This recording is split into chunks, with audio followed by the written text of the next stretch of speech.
नमस्कार दोस्तों, कलयुग के चमत्कार संतों की वाणी में आप सबका स्वागत है।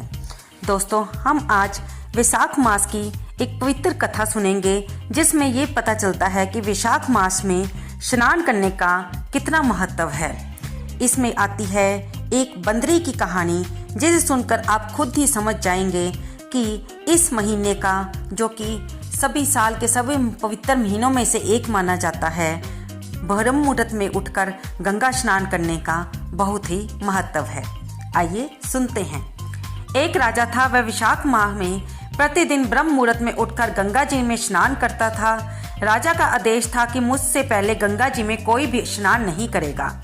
राजा जब गंगा जी में स्नान करने जाते तो प्रतिदिन शांत जल में स्थान पर हिलता हुआ हलचल युक्त जल दिखाई देता था।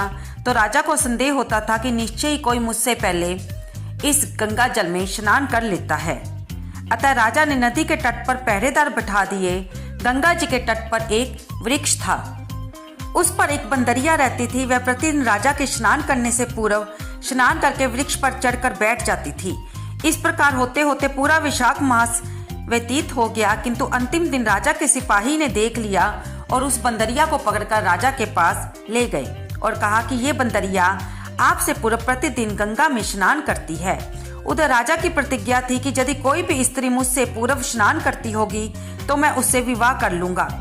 इसलिए राजा को बंदरी के साथ विवाह करना ही पड़ा। वैशाख स्नान के पुण्य से बंदरी के गर्भ ठहर गया। तो 9 मास पूर्ण होने पर बंदरी ने राजा से पूछा कि शिशु जन्म के समय मुझे क्या करना चाहिए। तब राजा ने महल में एक घंटी लगवा दी और कहा कि जब तुम्हें दर्द हो तो उसे बजा देना, मैं संपूर्ण प्रबंध कर दूंगा। राजा की अन्य रानियां भी थी, उनके कोई संतान नहीं थी। बांदरी को गर्भ है ये समाचार जानकर अन्य रानियां मन ही मन बांदरी से ईर्ष्या करने लगी और भावी संतान का नाश करने हेतु विभिन्न प्रकार की योजनाएं बनाने लगी। घंटी लगी देखकर एक रानी ने बंदरी से इसका कारण पूछा तो उसने बता दिया। रानी ने बकाया कि एक बार घंटी बजाकर तो देख ले कि राजा आते हैं या नहीं। बंदरी ने घंटी बजाई तो राजा दौड़े दौड़े महल में आए और घंटी बजाने का कारण पूछा।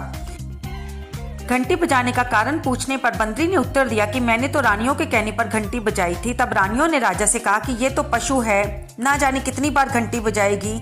इस प्रकार कहकर उन्होंने घंटी को हटवा दिया। कुछ दिनों बाद बंदरी के शिशु के जन्म का समय आया तो उसने अन्य रानियों से पूछा कि मैं क्या करूं। तब रानी ने कहा कि तुम आंखों पर पट्टी बांधकर सो जाओ। बंदरी के वैशाख मास के स्नान के पुण्य प्रताप के रूप में एक सुंदर पुत्र हुआ। शिशु के जन्म होते ही उसके रोने से पूर्व ही रानियों ने उसे एक टोकरी में रखकर दासी को दे दिया और कहा कि इसे नदी में बहाए आओ, और उस शिशु के स्थान पर एक पत्थर रख दिया और राजा को कहलवा दिया कि बंदरी ने एक पत्थर को जन्म दिया है। राजा ने सुना तो उन्होंने भी इस बात पे संतोष कर लिया कि जब दूसरी रानियों के संतान नहीं है तो ये बंदरी है, इसके क्या संतान होगी। उधर दासी ने उस सुंदर शिशु को नदी में ना बहाकर कुम्हार के खंडर में रख दिया। दूसरे दिन कुम्हार कुम्हारिन खंडर में आए तो वहां एक सुंदर शिशु को रोते हुए देखा। कुम्हार और कुम्हारिन भी निसंतान थे। उन्होंने उस शिशु को अपने लिए भेजे कि भगवान की एक भेंट माना और बड़े प्रेम से शिशु का पालन पोषण करने लगे। कुछ बड़ा होने पर बालक को यह ज्ञात हुआ कि वह रानी बंदरी का पुत्र है जिसको रानियों ने मरवाना चाहा था। एक दिन वह बालक कुम्हार के बनाए हुए मिट्टी के घोड़े हाथी लेकर पनघट पर जा बैठा और दासियों को देखकर कहने लगा कि आओ रे मेरे मिट्टी के हाथी घोड़े, पानी पियो। जब दासियों ने ये बात सुनी तो वह हंसने लगी और बोली, अरे मूर्ख, कभी मिट्टी के हाथी घोड़े भी पानी पीते हैं क्या। इस पर उस बालक ने कहा, कभी बंदरी के भी पत्थर जन्म लेता है क्या। उस बालक की ये बात दासियों ने जाकर महल में कही। तब रानियों ने दूसरे दिन विष मिलाकर लड्डू भेज दिए। ईश्वर की कृपा से लड्डू गोंद और बादाम के हो गए। उन लड्डुओं को खाने से उस लड़के की मृत्यु नहीं हुई। ये समाचार दासी ने रानी को कहा और रानी ने राजा से कहकर कुम्हार को देश निकाला दिलवा दिया। कुम्हार वन में रहने लगा। तत्पश्चात अगले वर्ष चित्र माह में माता गणगौर के पूजन का दिन आया तो वह बंदरी का पुत्र 108 करवे और 108 गोली लेकर तथा घड़े में पानी भरकर बगीचे के बाहर बैठ गया। उधर राजा की और साहूकार की पुत्रियां गणगौर बनाने के लिए मिट्टी लेने के लिए आई तो बगीचे में खेलने और झूलने लगी। इस कारण कुछ समय बाद उन्हें प्यास लगी। तब उन्होंने उस बंदरी के पुत्र से जल पिलाने के लिए कहा तो उस बालक ने उत्तर दिया कि मेरे पास एक गोली है, उसे खाते जाओ। और मेरे चारों ओर फेरे लगाती जाओ, तब मैं तुम्हें जल पिलाऊंगा। इस पर पहले तो कन्याओं ने मना किया, किंतु प्यास तीव्र होने के कारण मान गई। इस प्रकार गोली खाने और उस युवक के साथ फेरे लेने से वह गर्भवती हो गई और बाद में जब उनके माता पिता को ये ज्ञात हुआ तो वह सभी कुम्हार के पास आए और संपूर्ण वृत्तांत सुनाया तथा कहा कि तेरे पुत्र ने हमारी कन्याओं से विवाह किया है, अब तुम्हें उन्हें अपने पास रखना होगा।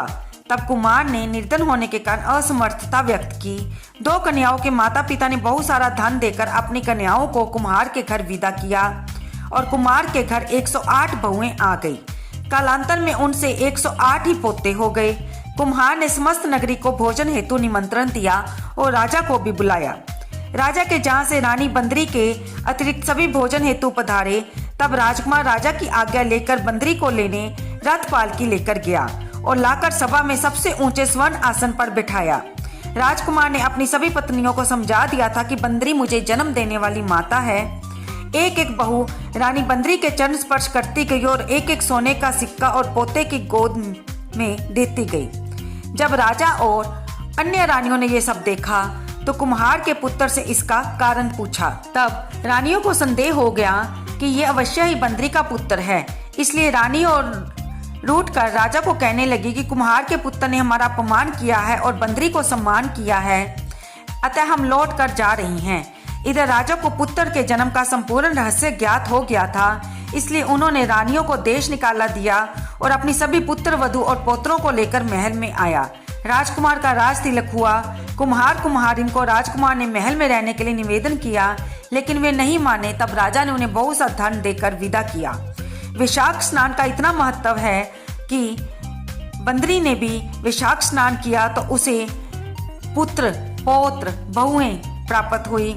इसलिए सबको विशाख स्नान अवश्य करना चाहिए। ईश्वर ने जैसे बंदरी को पुण्य दिया, इस प्रकार हमें भी पुण्य की प्राप्ति हो। इस कहानी को सुनते कहते हुंकारा भरते हुए भगवान सभी को कृपा प्रदान करें और वैशाख मास के स्नान जितना ही पुण्य प्रदान करें।